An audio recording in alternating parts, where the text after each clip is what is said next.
जो कुछ इंद्रियों से इष्ट प्राप्त होता है उससे। ध्यान से सुनो।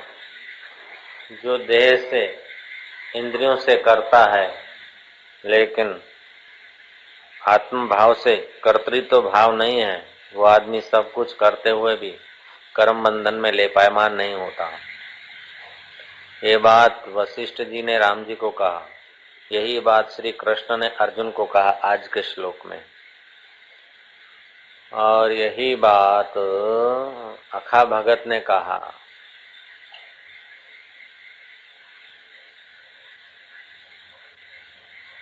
अखा भगत ने कहा, सो साहिब का लाल राज्य करे रमणी रमे के ओढ़े मृगछाल, जो करे सो सहज में सो साहिब का लाल। जिसको अंतःकरण में अविद्या नहीं है, कर्तृत्व भाव नहीं है। अष्टावक्र ने कहा जनक को कि अकर्तृत्व अभोक्तृत्व स्व आत्मन मन्यते यदा। अकर्ता अभोक्ता अपने आत्मा को जो जब जानता है उस समय उसकी सारी चित्त की वृत्तियां क्षीण हो जाती है, कर्तृत्व भाव। तो हमेशा अपने अकर्ता अभोक्ता आत्मा का चिंतन करना चाहिए। इससे आत्मशक्ति का विकास होता है। और संयम से रहे, तत्परता से रहे। बुद्धू बनने का नाम साधक नहीं है। बोले एक साधक को बोला कि जाओ फलानी जगह पहुंचो, कर सकोगे? बोले मेरे को अभ्यास नहीं, कोई जानकार आदमी को भिजवा दो। तो ये मूर्ख, तू जानकार कब बनेगा? काम करने से जानकारी आती है ना। तो मालूम होता है कि वो साधक नौकर माइंड का है। जो सरकारी नौकरी करते हैं ना, उनका माइंड ऐसे ही हो जाता है, कमजोर माइंड, वीक माइंड, कहीं अपने जिम्मे ना आए, टालम टोल। तो वो साधक पहले नौकरी करता था, तो नौकर माइंड फिर विकसित नहीं रहता। नौकरी करते करते वैसे लिमिट बन जाती, ऐसी धारणा बन जाती।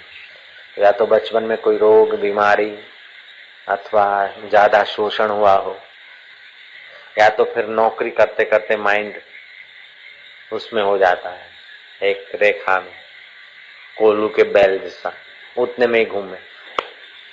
तो उससे भी आदमी टालम टोल करता है। इतना नहीं देखते कि तीन पढ़ा हुआ, तीसरी इन मीन तीन, और वो आदमी इतना इतना सब नॉलेज रखता है, इतना इतना काम करता है, और हम उसके शिष्य हैं, तो हमको आगे बढ़ना चाहिए। किसी जानकार आदमी को भेजते हैं तो तू क्या करेगा? तू कैसे जानकारी पाएगा? तेरी जानकारी के लिए तो तेरे को भेजना चाहता था, तो बोल किसी जानकार को भेज दो। जानकार माता के गर्भ से होके नहीं आते हैं, व्यवहार व्यवहार को सिखाता है। योगी अपने आप का गुरु हो जाता है, कर्म से कर्म की कुशलता आती है। बोलते हैं कि नेपोलियन बोनापार्ट को नक्शा दिया, बोले फलानी फलानी जगह पर है तो बीहड़ रास्ता, लेकिन यहाँ से तुमको जांच करके आना है, जासूसी करना है, शत्रु पक्ष कहाँ है, कैसे क्या क्या कर रहा है एक्टिविटी। ये नक्शा के मुताबिक शत्रु पक्ष का सभी ले आना। नेपोलियन बोनापार्ट को कहा गया, नक्शा लिया और वो तो चलने को था। तो उसके बॉस ने पूछा कि ये है तो बीहड़ रास्ता, तुम ये कर पाओगे? बोले हाँ हाँ कर लूंगा। बोले ये रास्ता मिल जाएगा, नक्शा के अनुसार रास्ता खोज लोगे? बोले हाँ हाँ खोज लूंगा। है कठिन, खोज लोगे? बोले हाँ। नहीं मिला तो? बोले नहीं मिला तो मैं अपना रास्ता बनाकर भी काम करके आऊंगा।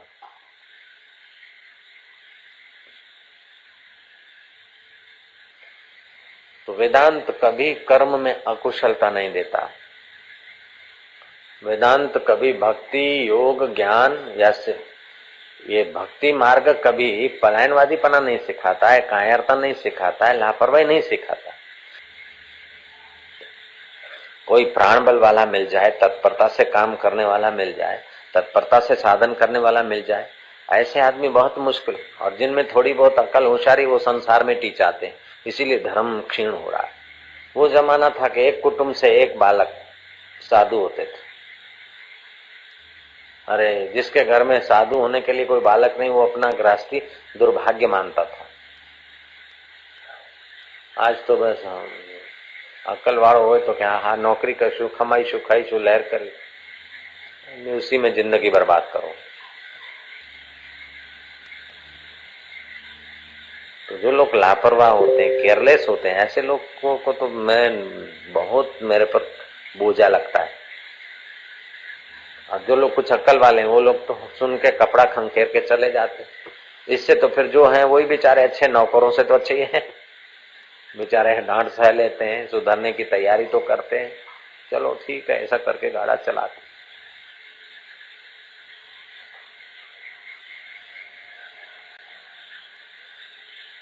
તત્પરતા, કુશળતા, યોગ કર્મ સુકૌશલમ, કેટલું સારું કર્યું છે એવું નહીં જોવું, એના કરતા તમે સારું કરી શકો। अपने को विकसित करो। बोले बाप जी वेदांत सुनना है, हमको वेदांत के बारे में, ब्रह्म ज्ञान के बारे में कुछ बताओ। अभी जो बता रहे वो क्या बता रहे हो? आज जो कथा चली वो क्या थी? अभी जो कथा चल रही वो क्या है? सब वेदांत है। वेदांत खाली बुद्धि की कसरत नहीं है, वेदांत व्यवहार में आना चाहिए। तुम्हारे अंदर इतनी शक्ति है कि निष्काम कर्म करके अपनी वासना मिटाओ, उपासना करके इष्ट को प्रकट करने का सामर्थ्य ला सकते हो, योग करके चित्तवृत्ति निरोध करके समाधि में बैठ सकते हो, और तत्व का चिंतन करके अकर्तृत्व, अभोक्तृत्व, अकर्ता अभोक्ता स्वरूप का चिंतन करके साक्षात्कार कर सकते हो, ब्रह्म ज्ञान पा सकते हो। तुम सब कर सकते हो।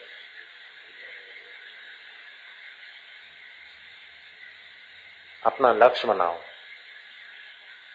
जिसके जीवन में कोई लक्ष्य नहीं, उसका बिना पतवार के नाव, वो तो पशु है, कुत्ते जैसा खाया सोया, खाया सोया, लकड़ी से चलाया गया, जितने डंडे लगे चला, बैल फिर बैठ गया, घोड़ा को चाबुक लगा चला फिर बैठ गया। घोड़ा तो ऐसा नहीं करता, टट्टू ऐसा करता। टट्टू जैसा जीवन क्या? जीवन में कुछ हो होना चाहिए, बल होना चाहिए, कुछ कुशलता तत्परता होनी चाहिए।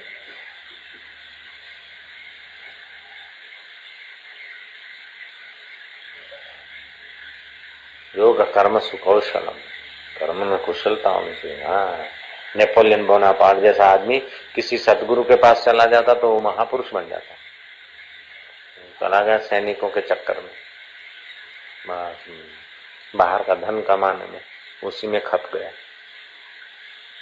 अंदर का धन कमाने वाले, कमाई सिखाने वाले कोई ब्रह्मवेता के पास जाता तो वो महान हो जाता। जैसे नरेंद्र सेनापति के पास जाता तो वो भी कोई ऐसे ही होता। और विवेकानंद रामकृष्ण के पास नरेंद्र गया तो विवेकानंद हो गया। हम भी किसी दुकानदार के अथवा किसी और जगह जाते तो, और लीलाशाह बापू के पास गए तो महापुरुष के पास मनोबल, प्राण बल, तत्परता वाला आदमी पहुंचे तब मार। तो कोई जिंदगी है बेदरकारी, लापरवाही। हाँ, निस्संग सन्यासी होकर क्या कर रहे? बोले साधना करें। वो ज्ञानेश्वर महाराज सुबह सुबह मॉर्निंग वॉक कर रहे थे नदी के किनारे। एक महाराज बैठे थे सन्यासी, रुद्राक्ष की माला लेकर जप कर रहे। एक जवान लड़का 18 साल का नहाने पड़ा तो जरा पानी गहरे में चला गया तो डूब रहा था। तो फिर विवेकानंद वो उसने देखा, ज्ञानेश्वर ने, कि ये सन्यासी महाराज माला घुमा रहा है, छोकरा डूब रहा है, ये बैठा है। ज्ञानेश्वर महाराज कूद पड़े और छोकरा को बाहर निकाला। सन्यासी को पूछा कि तुम तो देख रहे थे छोकरा डूब रहा है, इसको निकाला नहीं? बोले मेरा तो नियम था जप करने का। बोले धिक्कार है तेरे जप को और तेरे को। ये तेरा नियम सर्वभूते हित रहता, जप के बाद जप का फल है सर्वभूतों का हित। तो छोकरा कोई डूब रहा है और तुम माला लेके मेरा नियम है। आश्रम में रहता है तो नियम करना है, सुबह 4 से 7 8 बजे तक तो नियम कर ले। अरे मेरा नियम है। अरे क्या तेरी जिंदगी! नियम होता है प्रभात काल को कि 11 बजे 12 बजे नियम होता है? 10 बजे तक मेरा तो नियम है, लकीर के फकीर होके बैठे रहते, ऐसा तो नहीं होता। उस समय जो काम करना है वो कर लेना चाहिए, इससे विकास होता है। काम भाव से कर्म करने से भोग वासना की इच्छा क्षीण हो जाती है, और अकर्तृत्व अभोक्तृत्व, अकर्ता अभोक्ता अपने स्वरूप का चिन्ह अनुसंधान करने से इंद्रिया मन आदि करती और अपने को कर्ता मानता है तो कर्म बंधन में पड़ता है। अपने को जैसे शरीर का छाया अपने से अलग, ऐसा ये शरीर भी अपने से अलग है, इसका मान अपमान सुख दुख ये मेरा नहीं, इसका है, ऐसा समझकर अपने को पृथक विचार करे तो आत्मज्ञान में टिक जाएगा। निसंग सन्यासी होकर अपने सब कर्म और चेष्टाओं निसंग सन्यासी होकर, अगर हृदय से संबंध नहीं छूटा इंद्रियों से मन से, तो फिर कपड़े रंगने से क्या हो जाएगा। इसलिए निसंग सन्यासी हो जाओ। असंगो अयम पुरुष केवल निर्गुणस्य, निर्गुण रोटी सबसे मोटी उसका भोग लगाता है निरंजन वन में। अंजन माना इंद्रिया, जहाँ इंद्रिया नहीं पहुंचे, ऐसे आत्म भाव में मस्त। कर्मों के फल की इच्छा भी न हो और कर्मों से विरसता भी न हो। कर्म के फल की इच्छा भी न हो और कर्मों से विरक्तता भी न हो, पलायनवादीपना भी न हो। क्या करना, अपने तो घर बार छोड़ दिया, साधना करेंगे। साधना पहले जो संसारी लोग करते हैं तो इंद्रियों के भोग के लिए करते हैं, मोह माया के लिए करते हैं। साधक जो काम करता है वो इंद्रिय भोग के लिए नहीं करता, इसलिए उसका नाम सेवा पड़ जाता है। बहुजन हिताय बहुजन सुखाय के लिए करता है तो उसका नाम सेवा पड़ जाता है। तो सेवा निष्काम कर्म योग हो जाता है। तो अंतःकरण में अपने आप शक्ति आनंद मस्ती अपने आप आने लगेगा। और सेवा से कतरा के वो सन्यासी माला घुमा रहा है और सामने प्राण जा रहे उसके, मैं तो नियम कर रहा हूँ, दग तेरे की तेरा नियम मुआ। ज्ञानेश्वर ने कहा कर लिया नियम, मिल गया आनंद, आ गई शांति। तो निष्काम भाव से जो सत्कर्म, तो कर्मों के फल की भी इच्छा नहीं रखता है और कर्म से पलायन भी नहीं होता। भाई बड़ा होना बड़ा दुख पाना, बैठा हूं सुन पहने पाथोली मार, है तो कोई जिंदगी है।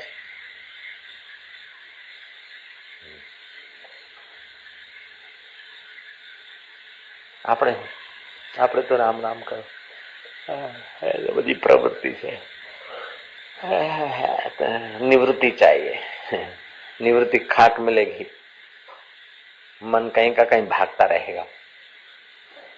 तो निवृत्ति चाहिए, कहीं करવું નથી। આશ્રમમાં કે બીજે ત્રીજે મને તો એક રૂમ મળે ને, બે टाइम ખાવાનું મળે, હું તો બેસી રહું बस, પડ્યો રહું।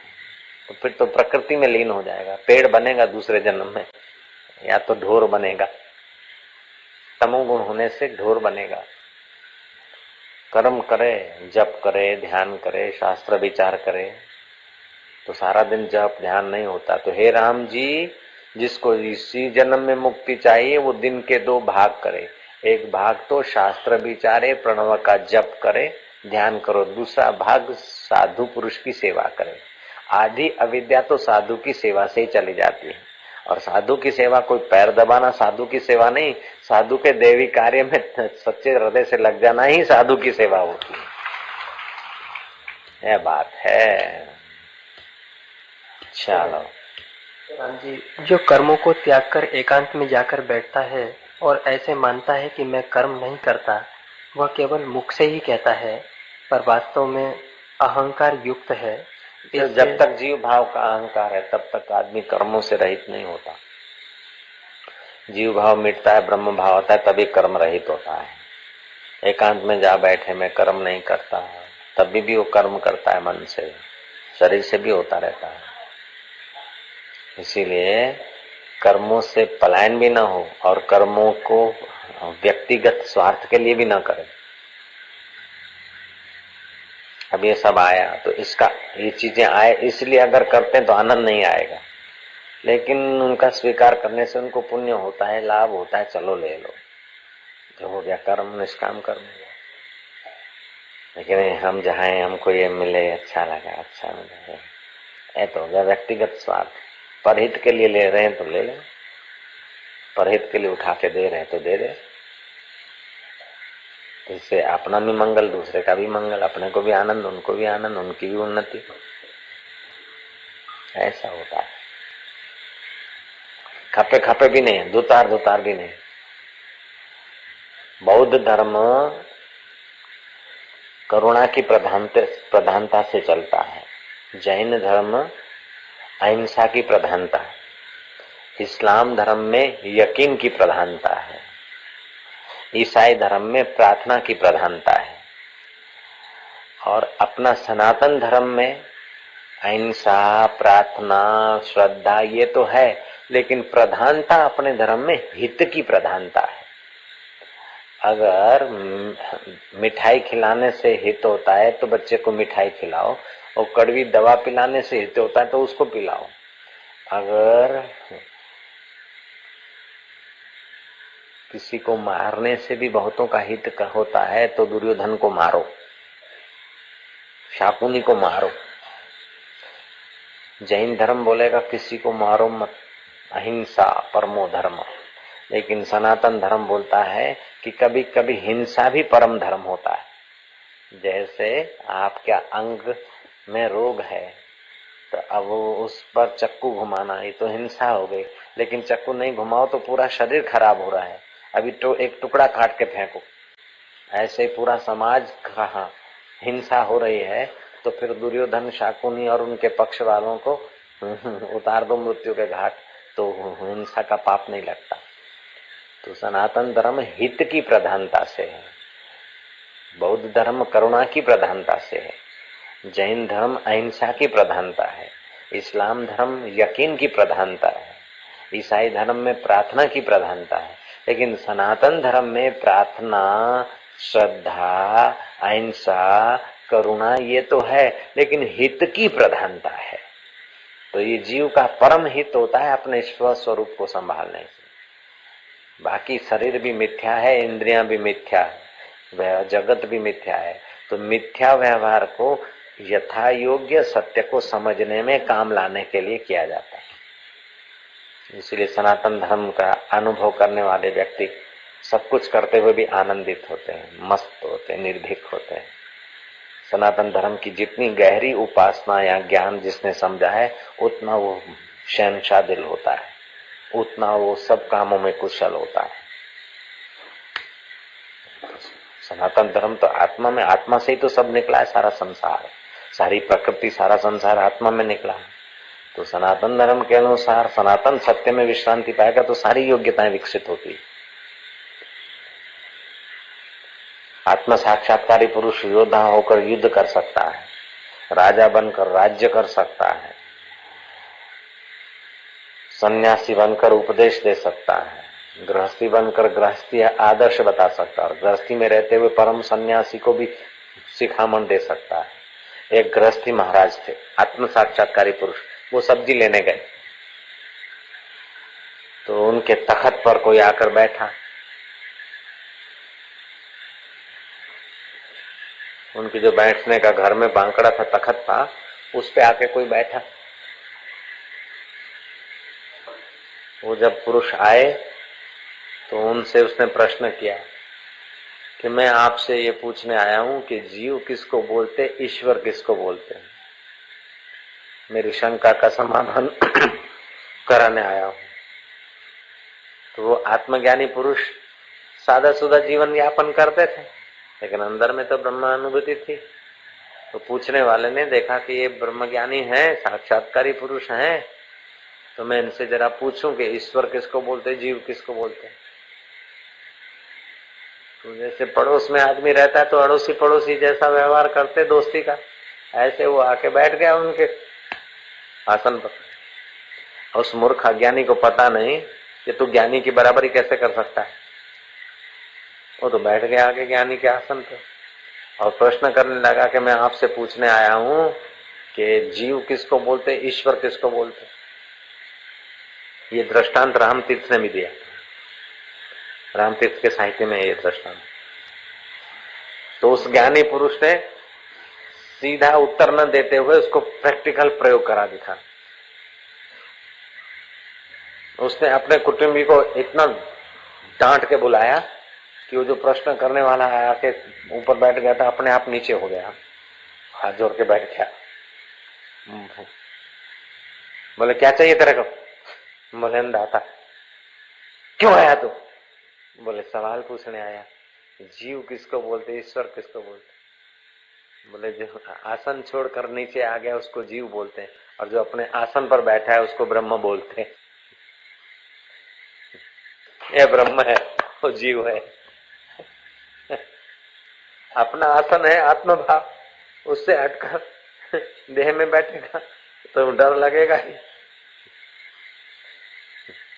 बोले देख जीव किसको बोलते, ईश्वर किसको बोलते? जो अपने स्वस्वभाव में स्वस्वरूप में टिका है वो ब्रह्म है, ईश्वर है, और जो पर स्वभाव में शरीर में टिका है वो जीव है।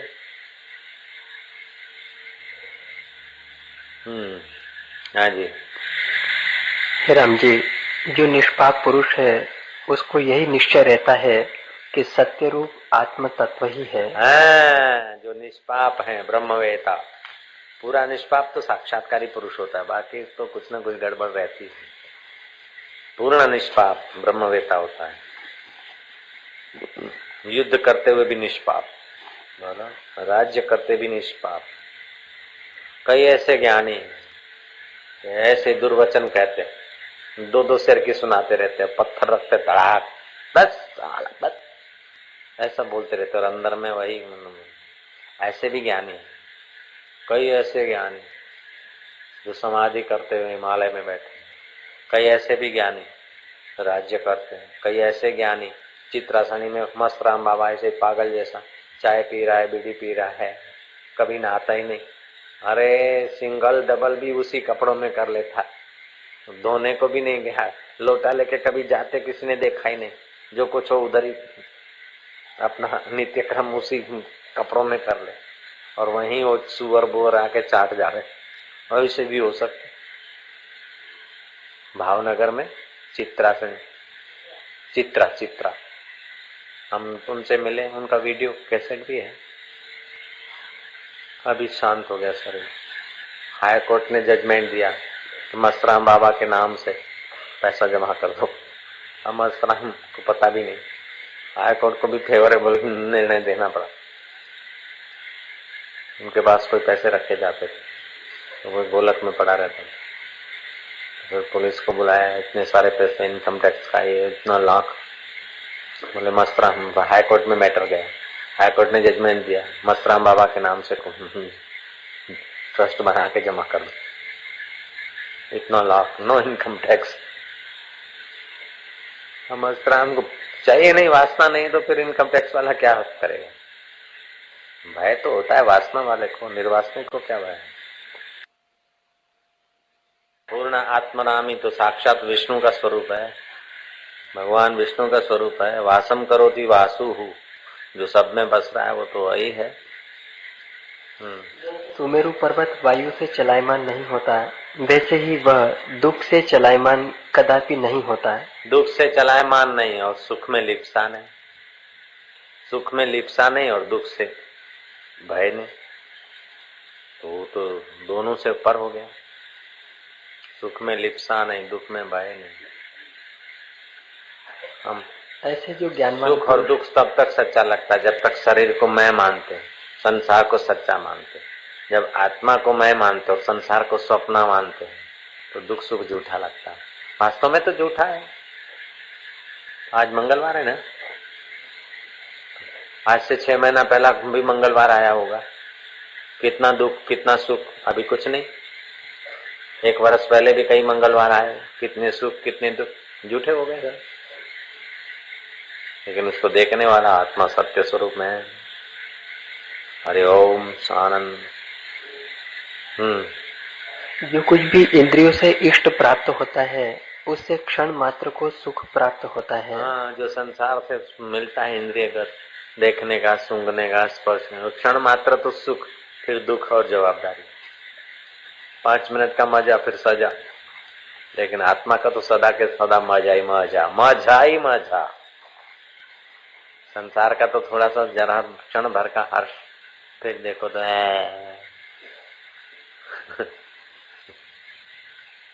क्षण भर की प्रसन्नता में जो बंध जाता है वह बाल बुद्धि मूर्ख है। क्षण भर की जो संसार की प्रसन्नता में बंध जाता है वो बाल बुद्धि मूर्ख है। क्षण भर का मजा उसमें जो फंस जाता है वो मूर्ख है। जो अपना आत्म वैभव भूलकर विकारी सुखों में अपने को झोंकता है, ऐसे लोगों को तुलसीदास जी गाली देते हैं। उमा तिन के बड़े अभाग जे नर हरि तजी विषय भजे। हरि का सानिध्य, हरि का सुख छोड़कर फिर विषयों का भजन चिंतन। ओम आनंद हरि ओम। ओम 100 काम छोड़कर भोजन कर ले, 1000 काम छोड़कर स्नान कर ले, 1,00,000 काम छोड़कर सत्कर्म कर ले, करोड़ काम छोड़कर आत्मज्ञान का सत्संग सुन ले और कर ले। शतम व्याय भोक्तव्यम सहस्त्रम स्नानम आचरेत लक्षम व्याय दातव्यम कोटि त्यक्त्वा हरि भजे। पूरा करो भांजे। हे राम जी, ऐसा सुख स्वर्ग तथा और किसी भी स्थान में भी नहीं है जैसा सुख आत्मा में स्थित होकर पाया जाता है। हे राम, आत्म सुख में विश्रांति पाने के निमित्त सारे मुनीश्वर, देवता, सिद्ध और महर्षि दृश्य और दर्शन का संबंध चेतने को त्याग कर स्थित होते हैं। देवता, यक्ष, किन्नर, गंधर्व, मानव, दानव सब उत्तम कोटि के बुद्धिमान लोग। जैसे दैत्य कुल में प्रहलाद सब कुछ छोड़ के आत्मरामी हो गए। मानवों में कई राजे महाराजे राजपाट छोड़कर आश्रम विश्रांति। देवता लोग, ऋषिगण, आखिर तो आत्म विश्रांति पाना पड़ता है, आत्म सुख ही पाना चाहिए। बाकी जगत के सुख में कोई सार नहीं। जगत का सुख धोखा है, धोखा, नीरा धोखा। अरे मजदूर मजदूरी करता है, सेठ भी खोपड़ी की मजदूरी करता है, लेकिन ये जो कुछ करते हैं तुम यहाँ, वो तो साधना हो जाती है, सत्कर्म हो जाता है। तुम मजा ले रहे हो, लेकिन इस तुम्हारे लिए मजा पैदा करने की इस व्यवस्था जमाने वालों को कितना सेवा करनी पड़ती होगी। तो किसी की सेवा से तुम बंदगी कर रहे हो तो तुम भी ऐसी सेवा करो कि दूसरा कोई बंदगी के रास्ते चले। किसी की सेवा से, किसी की कुर्बानी से तुमको सुविधा मिल रही है भगवान के रास्ते, तो आप भी ऐसा कुछ करो कि दूसरे किसी को भगवान के रास्ते सुविधा मिले। नहीं तो गुण चोर होने का पाप लगता है।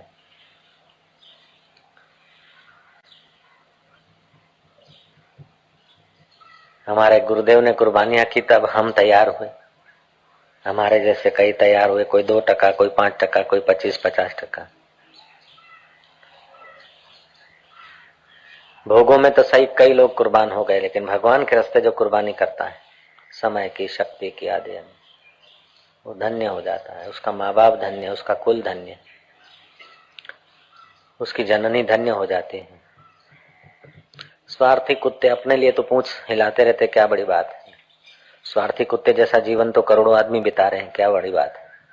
जो ईश्वर के लिए जीवन बिताते हैं, ईश्वर के दैवी कार्यों के लिए जीवन बिताते हैं, है सफल उन्हीं का जीवन, मानव तन। कि निस्वार्थी नारायण के रास्ते जाने वाले भाग्यशाली लोग जितने हैं, उतना ही प्रकृति अनुकूल होती है, सुख होता है। और उन्हीं महापुरुषों की, उन्हीं भाग्यशाली साधकों की, साधवियों की, कहीं भी किसी भी जगह पे हो, उन्हीं की कर्म पुण्याई से भोगियों का गाढ़ा चल रहा है। भगवान अपने प्यारों के लिए बरसता है, भगवान अपने प्यारों के लिए सूर्य चमकाता है, चांद चमकाता है। फिर गाय भी पानी पी ले, शेर भी घूंट भर ले तो गंगा इनकार नहीं करती। लेकिन शेरों के लिए गंगा थोड़ी बहती है, ऋषियों के लिए गंगा थोड़ी बहती है। गंगा तो ऋषियों के लिए, सगर राजा के पुत्रों के लिए बहाई गई थी। दूसरे लोग पी लेते तो पी लेते। ऐसे ही हरिनाम की गंगा, सत्संग की गंगा स्वार्थी कुत्तों के लिए थोड़ी बहती है, पुण्य आत्माओं के लिए बहती है। फिर स्वार्थी लोग भी निस्वार्थ होकर पवित्र हो जाते हैं बेचारे। ब्रह्म मुहूर्त में ब्रह्म ज्ञान की सरिता लल्लू पंजू के लिए थोड़ी बहाई जाती, सत शिष्यों के लिए बहाई जाती है, साधकों के लिए बहाई जाती है। नारायण नारायण नारायण नारायण।